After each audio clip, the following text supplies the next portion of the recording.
Ju përshëndes gjithëve, ndodhem në skajin më të fundit të komunës Sulmanës, Vetëbashkisë Krujës njëkohësisht, në fshatin Mili Skaj. Është një fshat totalisht i harruar nga qeveria. Rruga në gjithë gjatësinë e saj prej 3 kilometrash është në këtë formë. Banorët ja dalin vetë me forcat e veta, më thonë që deri para pak kohësh këtu kanë jetuar diku te 300 njerëz, ndërkohë tani nuk mund bën dot as 130 persona. Nuk kanë shkollë, nuk kanë qendër shëndetësore dhe kanë pasur një vend ku votonin deri para pak kohësh, ja kanë hequr edhe qendrën e votimit. Dhe këtyre ju duhet që të shkojnë, kalojnë dhe Dukagjinin e ri dhe të shkojnë në Bushnesh për të shkolluar fëmijët, për të marrë një shërbim shëndetësor, po edhe për të dhënë atë që quhet e drejtë e votës si e drejtë kushtetuese në këtë rast.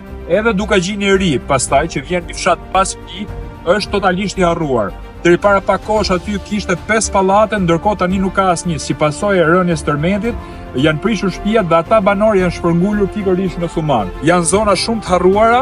Këtu shikoni se i përkasin shumica besimit katolik.